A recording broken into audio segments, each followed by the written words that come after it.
Tampa Bay. In fact, we are celebrating our 70th birthday this year. And so we come with some knowledge and some Yes. experience. And so we're happy to answer any questions you have regarding personal injury law, which includes automobile accidents, trip and fall, slip and falls, any types of negligence, also work injuries, and Social Security disability. All those areas of law we're happy to help you with. And if you have questions regarding other areas of law, we're still here for you. We're here live from 5 until 6. We'll play. You can play Stump the Lawyer with us. Lori is a board certified civil trial attorney, so I'm gonna shuffle the hard ones over to her to answer the questions. But Lori, thank you very much for co-hosting with me tonight. Always happy to be here. Jacqueline Bryant usually co-hosts today, but she is having a school event with her child. I think it's her son. It's hard to believe how big they are. We saw them at the baseball game. Yes. It was like, wow, it's crazy. They grow up so fast. Yes. But there are several ways to get in touch with us if you have questions or comments regarding the law. Again, you can call us at 727-441-3000, or you can go and watch us live on our Facebook page at Perenich, Caulfield, Avril Noyes Injury Lawyers. You can type in questions right there, and we'll be happy to tackle those questions as well, or comments.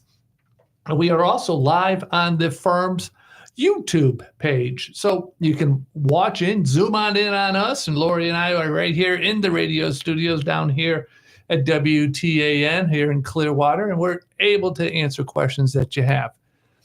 If you don't have an opportunity to listen to the whole show, we do download all our episodes onto our podcast on Spotify, iHeart Podcasts, and even on Apple Podcasts. So in a few days, you'll hear this episode, and you can hear past episodes as well. So we are here to help you. And so without further ado, Lori, why don't you introduce yourself, although you're a regular on the show.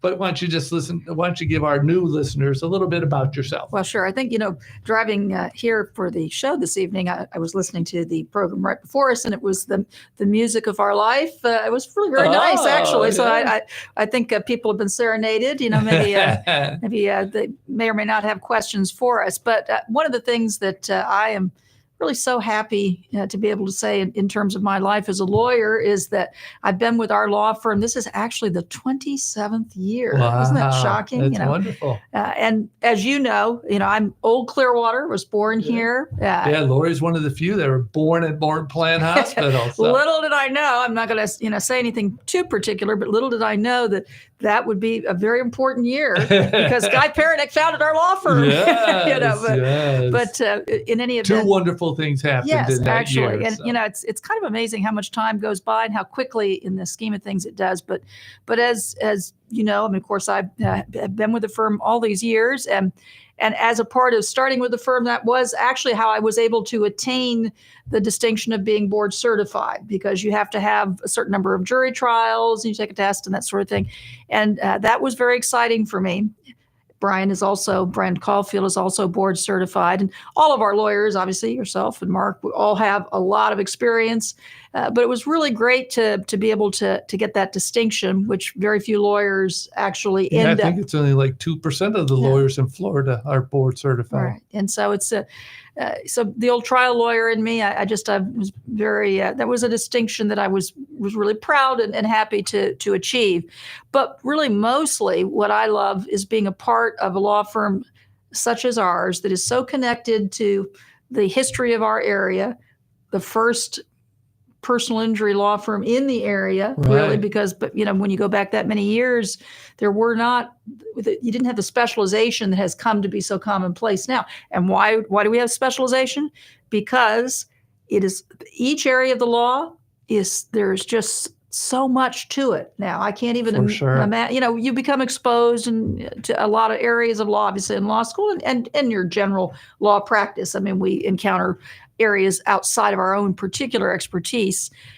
But the truth is, there's a lot to it in every single area. So a specialist is important in medicine, in law, in most things these days. And so to be a part of the beginning of that in the Tampa Bay area, to be a part of a firm like that, and of course all that history and that shared experience that we have to offer people who end up unfortunately having some sort of a personal injury that has legal significance or implications. Right. I always say we meet a lot of nice people unfortunately, after bad things happen Yes, to them. yes. But that's why we're there to help. Absolutely. You know? I've been with the firm now for 36 years, I think, or something like that. Which is another thing that, we see that stability in our firm. Right. Where we have that shared experience together, right. Actually. And I think one of the reasons why we've stayed together for so long is, first of all, we work well with each other for sure. But also it's the clients. We have Guy Perenich started with the philosophy of clients first, clients first, clients first. Mm-hmm. And it's always been that way. And it continues. In fact, just last weekend, we celebrated our clients with our client appreciation baseball game at the Threshers. Oh, yes. And it was always a great time. Yeah. I mean, this is probably I wouldn't say probably our 10th time doing it. We had to take a little break because of this COVID thing that happened. So we had to take a few years off on that. But we're back. This is our second or third time since then. And it was a wonderful time. Fireworks, food. And just really able to see clients without, without having to talk about their case, but rather just to enjoy an evening with them. It was wonderful. It's just a tremendous family event too. I was sharing with you, you look at things are kind of expensive these days. And so for the firm to be able to kind of just offer something that the client doesn't have to pay for, they're our guests. Yeah. And they can bring their whole family, and it's just a tremendous good time. And we had over 400 people, Yeah. And so it was a wonderful thing to do. It was great seeing some of the past clients and even the present clients, to see them again. So we do think of our clients as family, actually, in truth. That's for sure. That's for sure. Well, that's Lori Robinson. I'm Matt Noyes. We are two of the attorneys at Perenich, Caulfield, Avril, and Noyes, the host of FLA Law, which you are listening to. Give us a call if you have any questions at 727-441-3000 or Facebook Live, Perenich, Caulfield, Avril, and Noyes Injury Lawyers. You can send a comment on there as well, or the YouTube channel as well. You can send a comment on there, and Ed on the other side of the glass will let us know that there's a comment on there, and we'll be able to address that. But Lori, I did want to talk about something that, made national news. I was watching ABC News, evening news, and they were talking about Clearwater Beach, and that's the unfortunate ferry versus boat crash that happened on Sunday night. Yes, terrible. It was terrible for anybody who may not have heard about it, which is kind of hard to believe. There was the ferry that takes people from downtown Clearwater down to Clearwater Beach and back. Mm-hmm. They had about 44 people, I think, was on the ferry at about 8:40 p.m. on Sunday night, when a 37-foot long boat just plowed right into the ferry. And sadly, one person from Palm Harbor, I think he was a father, he worked at the post office too. Oh gosh. He was 41 years old. Jose Castro passed away. So our thoughts and our prayers are with Jose's family and his friends. But it does turn out that the owner of the boat, although he fled, which I still wonder why he fled the area, but he went to the Belcher boat docks, and he was tested for drinking, and it was negative. Right. So it's not clear, apparently, really what happened. Right. Exactly. But why don't we talk a little bit about that? Although it's not DUI, because you can get a DUI on the boat as well. Absolutely, sure. But it's not DUI, but it doesn't mean that he's not responsible for the damages that he caused. No, and it would seem, obviously, just kind of reviewing what's available in the news reports. So, of course, there's really not much, but I know one of the things I read indicated that there'll be an investigation. I guess it's the Fish and Wildlife that has jurisdiction over boating accidents, that kind of thing. And they would, of course, cooperate with the state attorney's office, but there'll be a thorough investigation to be sure of any possibilities regarding both the operation of the ferry, but also obviously this boat at a minimum seemed to be going at a high rate of speed. Although I did read there's no exact speed limit. You're supposed to, be going a safe speed. But it's obviously, we can't really tell how this occurred, but obviously shouldn't have occurred. And so it would be hard to imagine that there isn't some responsibility, potentially criminally, but certainly civilly, because there was the gentleman that was killed, but also quite a few other people actually did have 12 injuries. other injuries, 12 other significant hospitalizations. Right. And so not to mention those that were injured with that didn't have to go to the hospital. Yes, yeah. I mean, there's talk about down here is why hasn't anyone been arrested yet?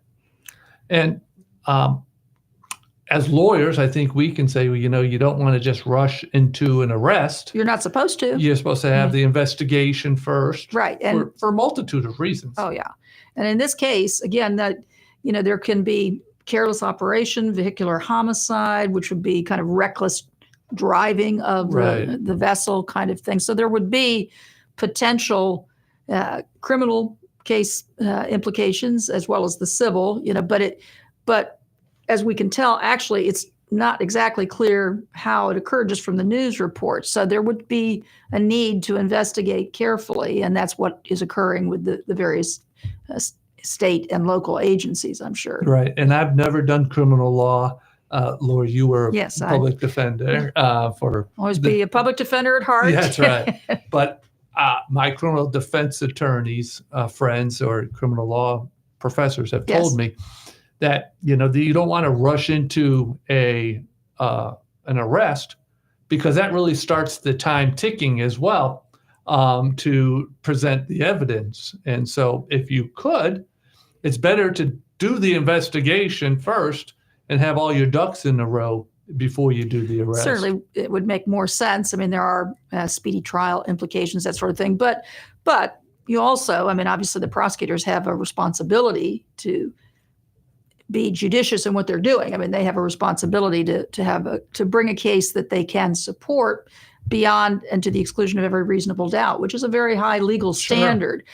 So, here, I'm sure what they were looking, because you could probably look at lower level things about reckless or careless driving of the vessel, and that might be kind of easy.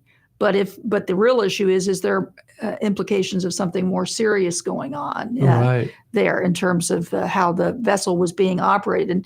And surprisingly, there are not a lot of actual rules and regulations and requirements for people when they operate a vessel. This, from at least the news account, this was an older gentleman, and he had operated boats, and he also, at least reportedly, had some other episodes along the way where he'd had some issues in operating the boat in the past. But again, as I say, there'll be a thorough investigation, and then from that point, things will happen. But even if looking at it from the perspective of civil liability, obviously we wouldn't just jump right in. You'd have to have an investigation to find out, because again, somewhat the same issues as in the criminal case will be at work, because since there doesn't appear to be an alcohol or drug aspect, at least from what's been said in the news reports, you really probably are looking at, even in the criminal context, essentially negligence. For criminal context, it's going to have to be a truly gross, culpable type of negligence. Right. What in civil we would be thinking of in terms of punitive damages or something.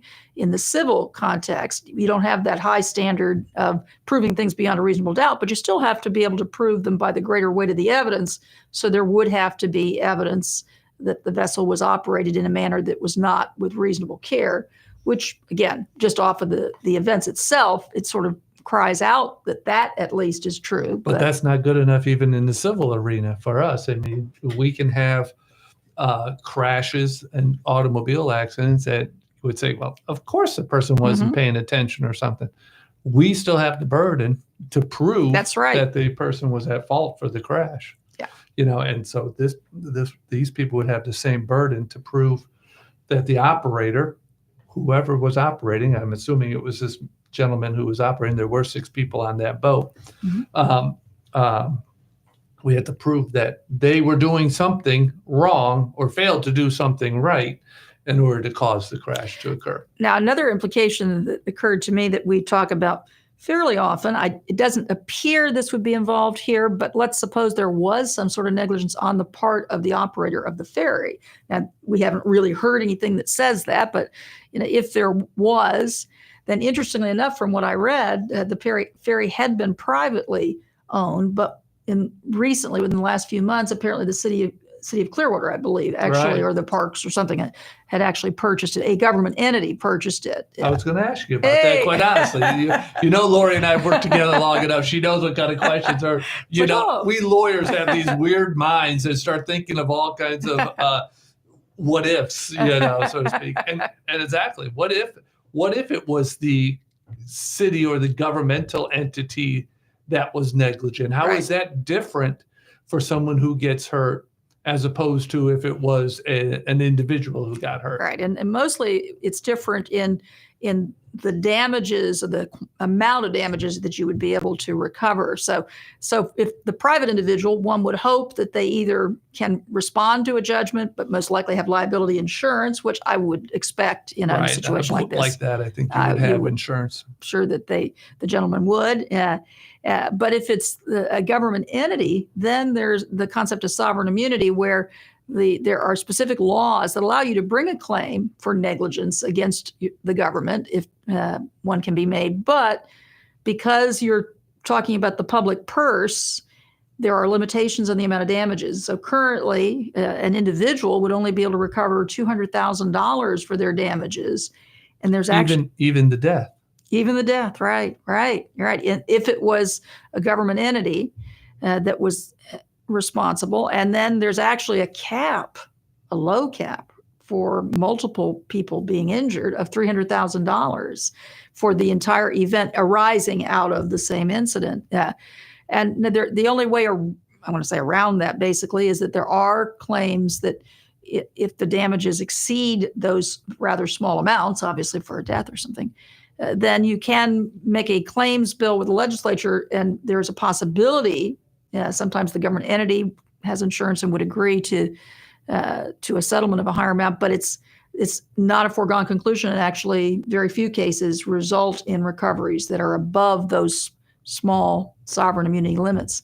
I understand there's actually some discussion in the current legislative session about possibly raising those limits. We'll see what happens. Yeah, I saw that too. We'll see how that happens. Mm-hmm. And getting a claims bill is almost impossible. Yeah. I mean, people wait years and years and years to try to get the legislature to say that the value of the case is that they should be compensated for the value of the judgment, as opposed to. Because you have to go all the way through a trial, get a judgment, and then your particular situation has to be promoted by somebody in the legislature, and you have to get a vote that approves paying out of the public funds that extra amount towards the judgment. So it's very, very difficult and unusual that it occurs. It would be very, very egregious situations. Yeah, and there's no indication that the ferry did anything wrong. No, right. No, we're just. But we've had situations where, whether it's a governmental employee causing a car crash, that's a whole different thing. You can't bring a claim against the employee. You have to bring it against his employer.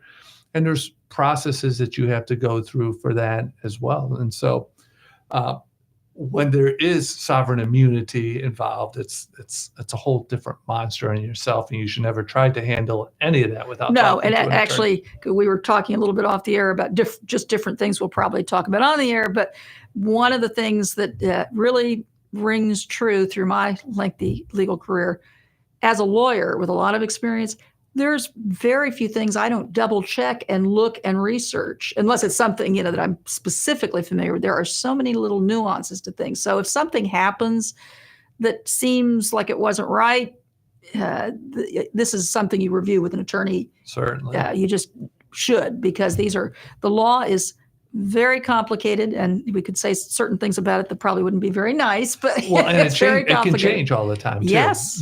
And the judges can interpret the law differently, and then we have to be able to analyze that interpretation, how it impacts our cases as well.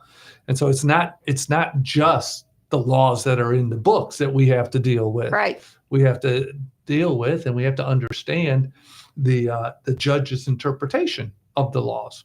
And that's why, as you started out saying, it's so hard to have all areas of law. It's better to really focus on the areas of law that you really want to hone in on and know that law, because it changes every day. Yes. I mean, we have what's called the Florida Law Weekly, and it prints out to us cases that are throughout the state that happen every week. And it's amazing how you have to read those cases to see how one of those cases may apply to your case. Right. I think that's something people would, unless they were a lawyer, but other than that you wouldn't really appreciate that there are aspects. So there's law that the legislature passes, but those laws have to be interpreted and put in different contexts. And so, Right.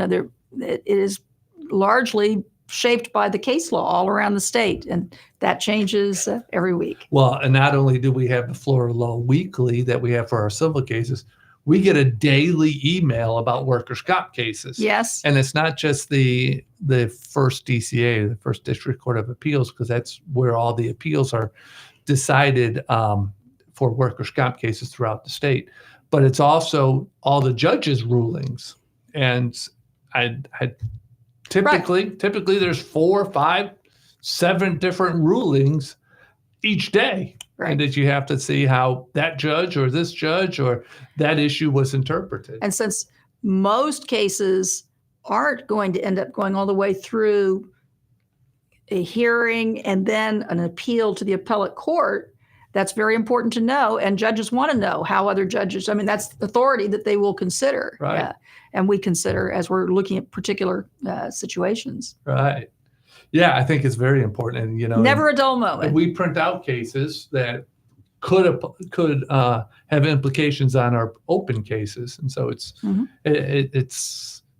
fun. Yes. It's challenging, but I can't imagine doing anything else. No, I can't either, actually. I did want to go back to the ferry accident also, just to talk about something that we hear also in our auto cases. And that is, and you kind of mentioned it a little bit, the operator of the boat back in January of 2012, he had another incident where somebody was, actually he died. A 49-year-old St. Petersburg man was on board, died after slipping while stepping from the boat and hitting his head. Mm-hmm. The victim's friends, including the operator of this boat, had to pull him out of the water. There comes the question is, if there was this previous accident, whether it's this boat case or even in our auto cases where we often hear our clients say, the guy who hit me's been involved in 5, 6 different accidents. Sure. Can you explain to our listeners, whether or not that even comes into play or whether it's discoverable? And if not, why not? Right. No, very rarely, in fact, practically never would any information of that nature. And like, for example, what from the news report you were just relaying, that there'd been another situation, but it really didn't have any similarity actually to what occurred with the ferry.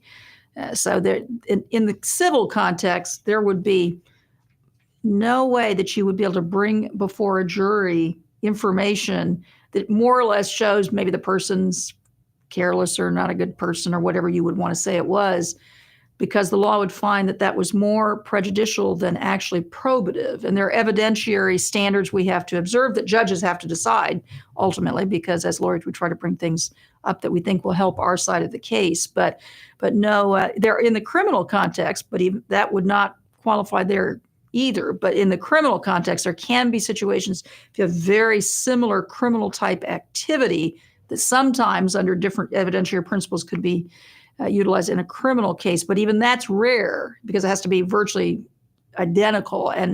But in civil, there's really no situation where you would be able to hear that. Where we'll really see this all the time is suppose you'd have a situation where the person was in fact intoxicated, but then say they admit quote, liability for the accident, Right. their lawyer says, we're going to say we're responsible for the accident, say it was like a rear end collision or something. But we're going to argue about the extent of damages, that because we don't think, when it was a little tap, we don't think we really caused a lot of damages. And our clients will say, well, I mean, the person was drunk. I mean, this is terrible. We don't get to say a word about it because Right. it would not be relevant. Now, if they challenged that and drinking was a factor in the accident and they were disputing that, but they never would. The defense lawyer in that scenario is always going to basically avoid any situation that would allow the drinking to be relevant. Right. In that situation, the court would just say, well, it's not really relevant to an issue. Right. And even, I mean, it doesn't even have to be drinking. It could be he was speeding. Yes. And he was going way too fast for the situation. A jury can never hear it if the defense attorney does their job correctly. Right. The jury could never hear that the fact that the guy was going 70 miles an hour in a 42 mile an hour speed limit zone. Now, there's ways that we can try to get it in to talk about the magnitude of the injury and Right. such like that. But generally, if they admit to liability, there's little of the facts that really come in an auto case. And a big component for anybody that's in an accident, it does seem somehow worse when the person has handled their responsibilities in a very careless manner. You know? Right. But if the issue of liability itself is not in dispute, and that would often be the case there, and what's in actual question is the extent of damages, then the court's going to say, no, that's not relevant to that Right. question. But it's very difficult for people to wrap their mind around it because when you get involved in an accident, of course, the whole event is such a disturbing event. But that's why you need your lawyer, That's because right. there's so many. Like the other thing we get all the time is, the police officer gave him the ticket, and of course That is a good point. I mean, that's one of Brian Caulfield's "did you know" kind of things, and the fact that the officer gives them a ticket for causing the crash, that's not admissible. right. The jury will never hear, well, hardly ever hear, whether or not who got the ticket. And why is that? Because the police officer is not an actual witness. Now, if the officer had actually witnessed some aspect of the evidence of the crash, that officer could be called as a witness, but the officer's decision would not be admissible because the jury will be the fact finder in the criminal case, in the civil case rather. But the truth is the police officer just interviews a few people and then makes a determination for traffic court purposes, which even those have to be presented before a judge, Right. So that a decision is made. So Yeah, his decision is based on hearsay. right, yeah. So it's not so that would not be admissible in court, even though. So you can have that situation. Well, the police officer gave them the ticket, and yet the defense is still contesting who's actually responsible for the case, the Right. accident itself. But that's a part of appreciating what the law is in these situations and what the rules of evidence are, which are things that, again, an individual that isn't practicing law would have no reason to be involved in and probably little interest. But And similar to that, we've seen it in several cases, is after an automobile accident, we see the accident report, and in the accident report narrative, it says, other driver says that he ran the red light or something like that, or he admits to not stopping at the stop sign, and then our client would say, hey, he admitted it in the accident report. It's right here, black and white. Is that admissible in court? no, there are all kinds of evidentiary rules, and one of them is the accident report privilege. And the philosophy behind it is that people should be encouraged to speak to the police about what occurred. And as a result of trying to encourage that, the law makes the statements given as a part of that accident reporting completely inadmissible. So that would not come into evidence. Very rare exceptions, the kinds of things but basically it would not come into evidence because you are encouraged to talk with the police officers about how the accident occurred. That's the philosophy or policy behind it. But the bottom line is it's an evidentiary privilege. And so we would not be able to present that particular evidence in a trial if that was what occurred. Right. You're listening to Lori Robinson. She is a board certified civil trial attorney, as you can hear and tell. She is my law partner. I'm Matthew Noyes, and I'm one of the partners at the law firm of Perenich, Caulfield, Avril Noyes, proud sponsors of FLA Law on the Radio, for which you're listening to now. If you are listening to it live right now on Tuesday between 5 and 6, you can call us at 727-441-3000 and shoot us a question, and we'll play Stump the Lawyer if you wish. You can also send us an comment or a Facebook message on our live Facebook page at Perenich, Caulfield, Avril Noyes Injury Lawyers. See what the inside of the radio studio looks like, and feel free to send us comments there as well. But Lori, they did kind of talk about, I can shift just a little bit about that and how the statements aren't admissible because we want them to be honest with the police officers.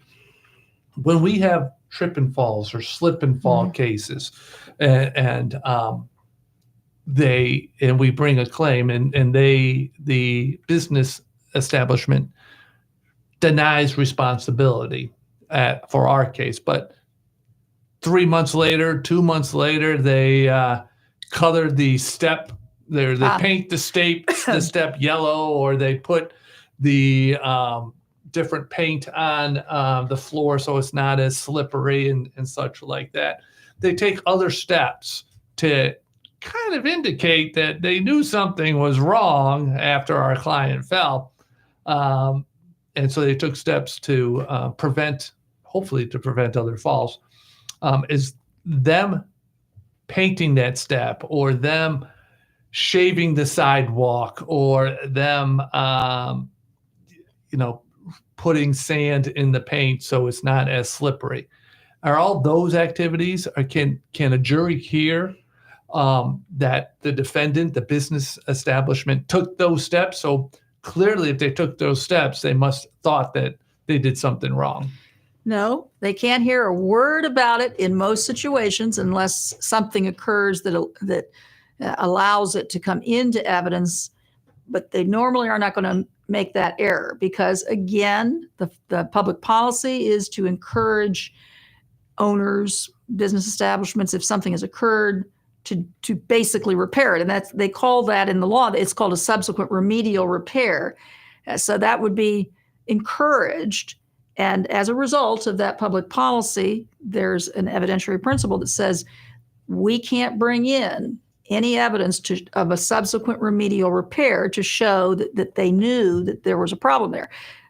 There are different ways that sometimes that door might be opened, but generally speaking, no. And of course, that's very difficult for people to appreciate.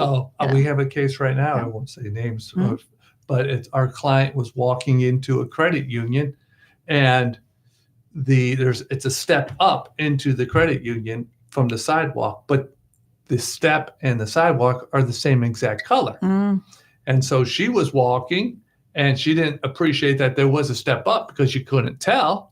And she tripped, and she didn't break the glass, but she went into the glass doors and got hurt. And so our position is that, they should have taken steps to let people know that there's a change in elevation.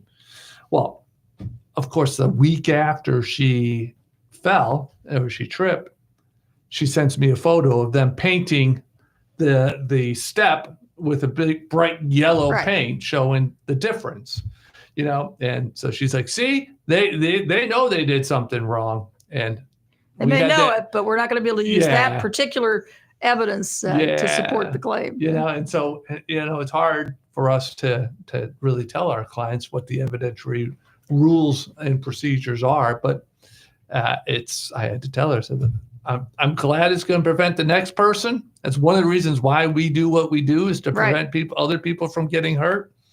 But unfortunately, that won't be admissible in your case at all in most situations. Right. So it is a little bit frustrating for our clients to say, "Oh, I got this, I got that. Oh, he said that in the accident report, or he got the ticket," and we got to kind of be the bad guys and say, "That's all true," but the jury's never going to hear it. And another thing that happens so often is our client will have a conversation with someone, maybe a property manager or somebody who's the person responsible for the particular property where, say, an incident occurs. And in that moment, that person says something to our client that seems to be an acknowledgement of responsibility. But as things unfold, the individual has their job, and they, whether they misspoke or whatever, it's just so common that they don't really remember it that way. That's after they talk to the insurance adjuster exactly. or the defense attorney, right? So it's we always want every detail that the client has learned, but part of being involved in putting a case together is having to deal with the investigation that's necessary to build a case to show the evidence of what occurred, in spite of the fact that on the other side, they're not normally going to be helping with that process. Right. And you make a good point, because I think what makes our firm a little bit different than other firms is that we start building that case from day one. We, although most clients don't want to go to a jury trial, right, we have to prepare the case as if we're going to a jury trial, and we don't wait until it gets into litigation, but rather we start building the case for a jury trial the day they meet with us. Yes, you really do have to do that through investigation, Witness interviewing statements, witnesses. Right. Absolutely. Because, and we also do what's called a lifestyle form for our clients. After a few months after the injury, we kind of tell them, hey, fill out this form. Tell us how this accident has impacted you. Because I think it's human nature to kind of not think about the things you can't do, or that you've adjusted, and you forget that your new normal isn't like it was before. And so I think the lifestyle form is so helpful to do that. And it's also good when the spouse or another family member shed some light on it, because they see what an accident has, what impact an accident has on somebody that the injured person may not see. Oh, right. No, so many times, it's good, better attitude really to try to blow it off in effect and not let things keep you down. But in terms of an accurate description of the impact, often someone that is close to you is in the best position to describe that. Right. It's usually the spouse who says, honey, I have to do this, or I have to do that, remember? Or we canceled that trip, but we didn't do that. Men notoriously do not say too much about what's bothering them. Not all, but. That's sometimes.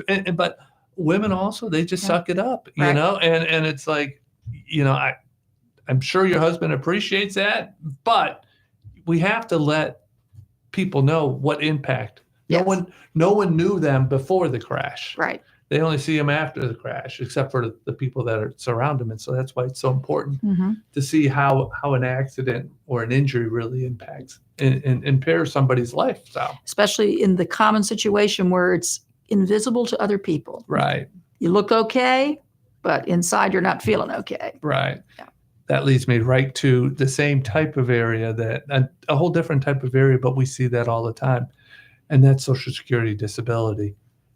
Many of our clients look okay, and people are like, well, why are you applying for Social Security disability?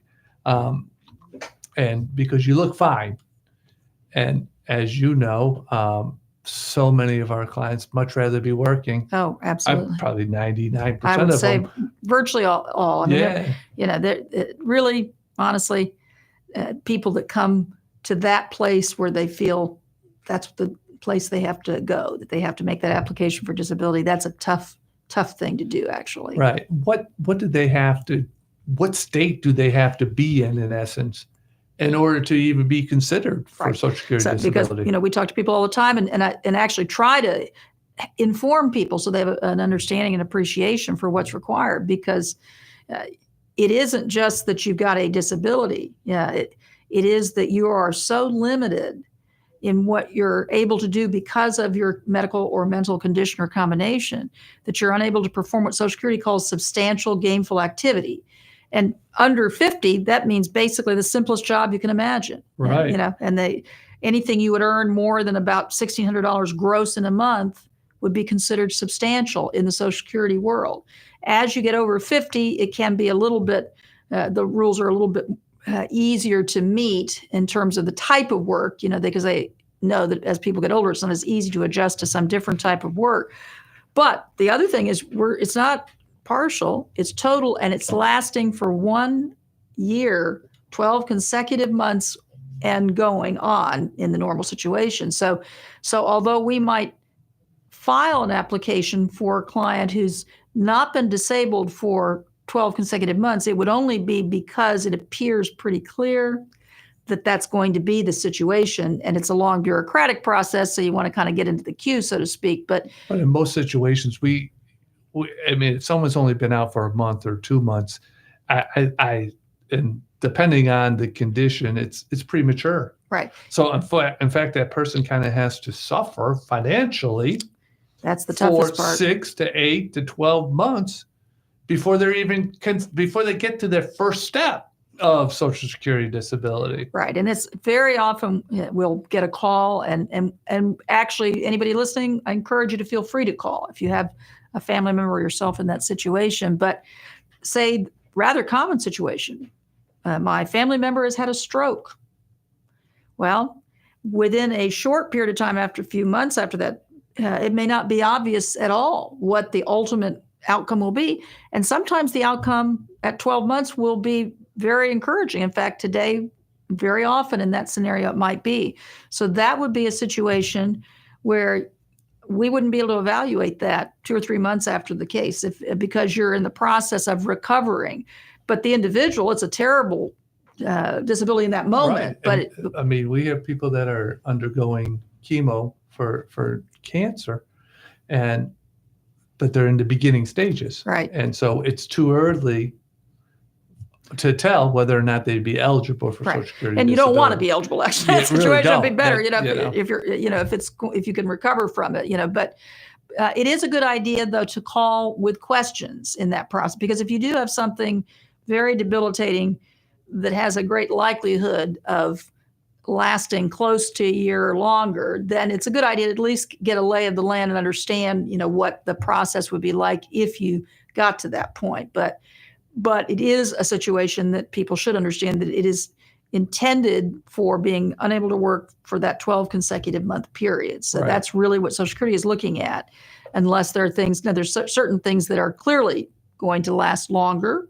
And in that scenario, you can be approved without having to wait that long period, but not many things. And we see a lot of our clients, they come to the office, they dress professionally, they look nice, they seem to be able to articulate well, but they just have a disability or an ailment that prevents them from doing any work on a prolonged basis.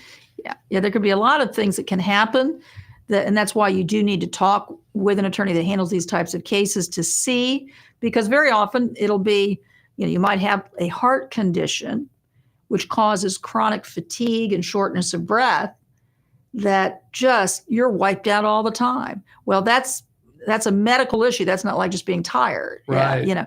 You might have something, chronic back pain that, you just, there are just days that are so bad you just can't do anything. And so you would never be able to meet reasonable attendance standards in a job, which Social Security looks at if a person would miss 2 or more days in a month on a regular basis. They will recognize that you wouldn't be able to sustain employment. But that's a very subjective thing. So that's the type of thing that, you're going to go all the way through a hearing, a judge sees the evidence, hears from you, and ultimately believes that your condition does limit you in that way. But those you may have a vocational expert going up against us saying that there is work available for. Yeah, it's not exactly they go against us, and that's another thing. People don't really. They are against us in the sense we have to somehow overcome what is involved there. But they'll have a vocational expert that is the judge will in a hearing poses questions about a person's hypothetical capabilities. And then the question is, are there jobs in the economy that a person with these capabilities could perform? And, if you can do seated duty or whatever, they're likely to be able to identify those. But what the judge is supposed to do, and our part, is to make sure the record supports this, and that the treating physicians, we get source statements from them to support the person's limitations. So if a person's going to have to take, unscheduled work breaks throughout the course of a day, and they got to be able to put their feet up and things like that, they're not going to be able to be employed, and the vocational expert will acknowledge that. So our training in handling these kind of cases is to know what sorts of things will actually preclude employment in the way that it's analyzed in a Social Security setting, really. And it can be a little surprising, actually. I always joke with people, it's not too funny, but I mean, for a person under 50, they're talking about any job, and Social Security uses a book called the Dictionary of Occupational Titles. And what's the date of that book? 1991, which that was a long time ago now. That was a long time ago. And they have things in there like nut sorter, which, you'd have to be up north to have it. Maybe shrimp sorter down here or something, but they do have a lot of, it's kind of theoretical. And so the vocational expert isn't really evaluating our client. They are simply stating, if a person could lift 10 pounds occasionally, whatever, if they could stand for 4 out of 8 hours, blah, blah, blah, what jobs would be available for them to do, kind of thing. And so it's all kind of theoretical. It's not real world in that setting. Right. Yeah. But the types of things that preclude employment, there are ways to get that presented, but it does require evaluation by attorneys that handle these kind of cases. It's not at all what a person would think in just their own common sense way of looking at things. Right. And for example, we've had clients say, my doctor says I'm totally disabled. Yes. And we see that a lot, right. Unfortunately. Can you tell our listeners why a doctor's statement that you're disabled, it's almost, what it's worth? Yeah, it's almost like a red flag to Social Security. They love to say, it is the commissioner of Social Security, meaning the judge, their decision whether a person meets the definition of disability under Social Security. And in truth, they're actually correct, because the doctor, unless, they really have no reason to know what the standards are for Social Security and how Social Security looks at it. So what Social Security is interested in is the person's limitations. So where the doctor can help is, instead of saying, I don't believe this person can work, say this person would have to have numerous rest breaks during a day because of their chronic fatigue or their chronic back pain, or they'd have to be able to put their feet up throughout the course of the day. The limitations that the individual is experiencing because of their conditions, that's what helps. Not even diagnosis. You need, if the doctor says, well, they have this, this, or this, right? That doesn't mean anything. Means something, but doesn't really help build the case. Yeah, that's part of it. You have to obviously have a medical condition which would be diagnosed, but it's not the end of it. People always want to say, well, I've got this condition, that, and they're all bad sounding conditions, but the issue isn't the condition, it's what limitations the condition causes that would relate to your ability to function in a work environment. Right. So the doctors can help, but the help comes from, in fact, it's a medically driven record. So having a physician that knows you, that's treated you over a long period of time, that's fantastic. But what they have to really have in their notes, because you've talked to them as the patient about it, are the limitations you're experiencing, that they can then say, in their medical opinion, that you have these limitations related to those conditions. Right. And so, listeners, as you can probably this past hour, if you could say, gosh, they talked about the ferry accident, they talked about other accidents, they were even talked about nut sorters and Social Security disability and auto accidents and admissibility of certain evidence. Really just shows that you really need to talk to an attorney if you have a legal situation. Doesn't mean you have to hire an attorney necessarily, right. But you need to talk to an attorney to at least understand what the legal issues could be. Yes, I mean it's the kind of thing many times, particularly in Social Security. I will be talking to somebody to give them an idea. They're working still, but they want to understand that, but they're dealing with issues that they are really worried that they could continue to work, and they want to understand what the requirements are. And that's a very good thing to do. Very good. I think it's really good to do that. And you do it all the time. Mm-hmm. That we just talk to people that may still be working, thinking, I don't think I'm going to be able to do this anymore. And so then we can talk to them about what's going to be necessary. Right. And so I think that's very helpful. It's one way to give back to the people that have legal questions, besides just FLA law on the radio. I think I was talking with one of our legal assistants, and she was talking about how much time she spends in counseling. And I was expressing, it's too bad there's not more counseling readily available to people. But in fact, we are attorneys and counselors at law. That's right, counselors at law. And there's an awful lot of that involved. And because that's a big motivating part for why we do what we do, is try to help people, obviously. So that's something that we're actually happy to do. I enjoy doing it. I know you do as well. Yeah. The legal system won't say that they're para counselors. So, but if someone needs to reach us, Lori, how could somebody reach us, whether it's an auto accident, a work comp accident, boat accident, or even a Social Security disability? Well, in our modern world of the internet, very easy to go online. Easy. You can Google actually voiceoftheinjured.com or usalaw.com or either of our names, or Perenich, Caulfield, Avril Noyes. That's a little harder to say probably, but of course we're at Belcher and Sunset Point. That's our main office. Our phone number is 727-796-8282. And we have offices now. We have an office in St. Pete as well that we're always able to help, in Newport Richey, and even in Tampa that we can meet That's people right. with. We very often meet people in their locale to make it a little easier if you're in other areas of the Tampa Bay area. Right. It's hard to believe an hour's up already. There you go. I will be back next week on FLA Law. I think I have Patrick Gaffney as my guest. Well, that should be interesting. Yeah, he's a very nice man, does family law, and so he'll be able to help. So we appreciate you listening. Check us out on Spotify and iHeart Podcasts next week for this episode and past episodes. I am Matthew Noyes, and I always like to end with encouragement to drive safely and watch out for those who don't. Take care.